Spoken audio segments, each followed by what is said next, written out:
I remember the idea of the Sin City movie being around back in the early 90s, but I never thought, how could they ever adapt it? It would just become a regular movie. It wouldn't have the same feel. I started really looking at it as, instead of trying to turn it into a movie, which would be terrible, let's take cinema and try and make it into this book. Because the mediums really are very similar.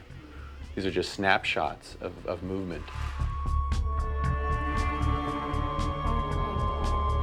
Of all the principles involved in this, I've been the most startled by how faithful it is to the original.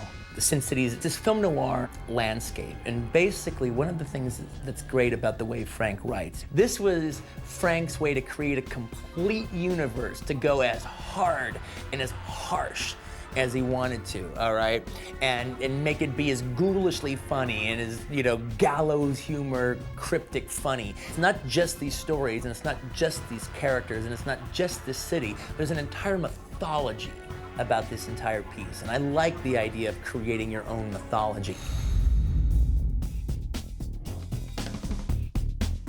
I was a hard sell. I've got a good life drawing my comic books, and there's really no need to let anybody have my baby.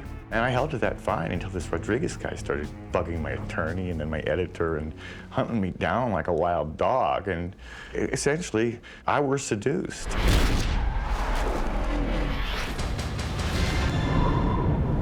Robert showed up at our first meeting. He whipped open his laptop, and he'd already done some test shots of how he wanted to photograph actors and how to stage things that really looked damn good. I don't want to make Robert Rodriguez's Sin City. I want to make Frank Miller's Sin City, because I love that material so much.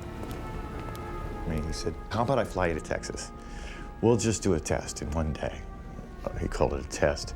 We'll see how it works out. He said, the worst possible thing is we'll end up with a cool little short film and, part ways. Maybe you'll agree to do this. And I thought, what are you gonna do in a day? I'd been on movie sets. In a day, you have somebody fill a coffee cup. And in 10 hours, he shot an entire 3-page short story of mine.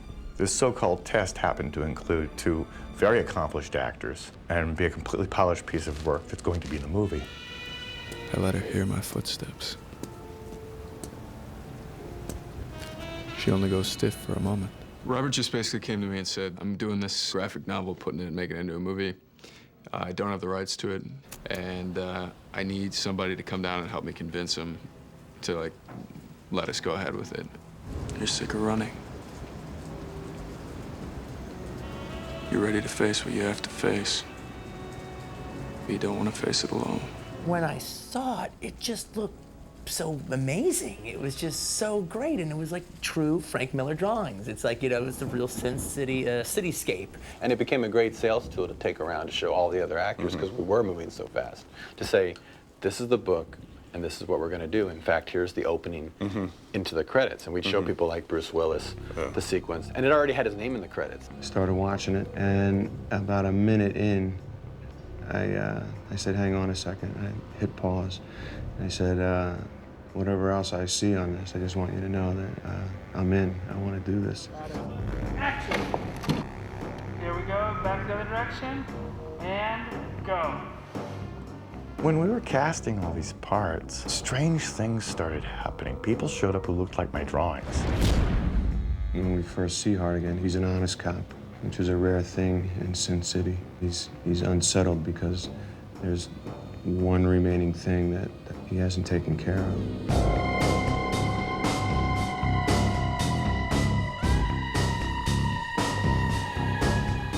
I play Nancy Callahan. She is an exotic dancer who was kidnapped when she was a kid. Maybe I should drive. Not a chance.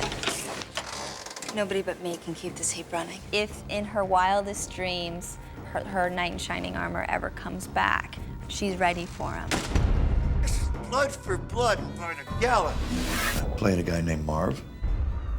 Mickey Rourke is just so beyond fantastic for this role. I'll be right out. It's almost like Frank Miller gave birth to him, all right? He drew Marv and and created an actor who could play Marv. We sat and talked for about half an hour, and the only note I was able to write down was, met Mickey Rourke, he is Marv. When I was looking through the comic book, I didn't know which character he wanted me to do. Then I saw it was the character of Marv, and I got real excited because it was this far-out-looking cat that had some interesting things to say and do, and I thought, wow, this is going to be different and fun, and it's been a real hoot, you know, every day working. Shelley sort of links together all three stories. She's a waitress at the local watering hole. She's scared out of her mind, but trying at the same time to be an independent woman. Keep your hands to yourself or I'll cut your little pecker off. You looked at that and you went, that's some pretty powerful stuff, mister. That's straight out of your book, Frank. Get in the car, baby. We'll just talk. It'll be nice. It's that character who became a hero and then got lost in the glory of it, turned into a bully, you know, self-centered madman, you know, with a license to kill. You're making a big mistake, man. A big mistake. You know, a perfect villain. And he gets his due. I play Gail, who is comfortable walking around in thigh-high leather-strap stilettos with an Uzi and handcuffs.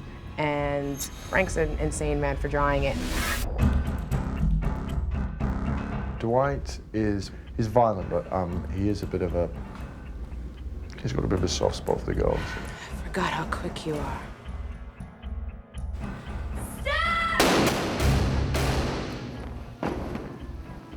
That was great.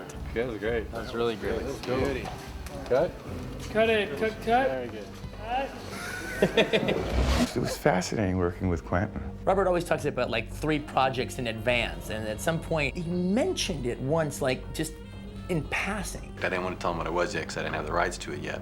I wanted him to come down and, you know, shoot a short story for it, so he could try out digital, so he could see how it is to work with actors in a digital realm, and I thought he would like the source material once he found out what it was. Well, remember you showed up at the editing room for a spotting session. You walked in with Frank Miller, I said, "This is and Frank." that was when I realized. All right, one, I was like, Frank Miller. All right, you know.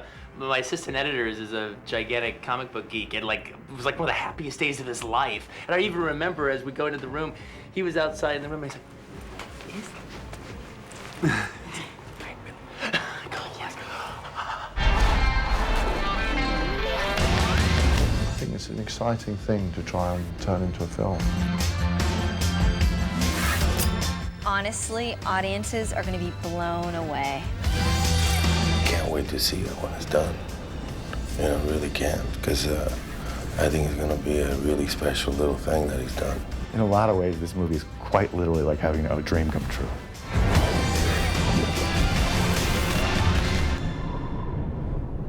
Walk down the right back alley in Sin City, and you can find anything.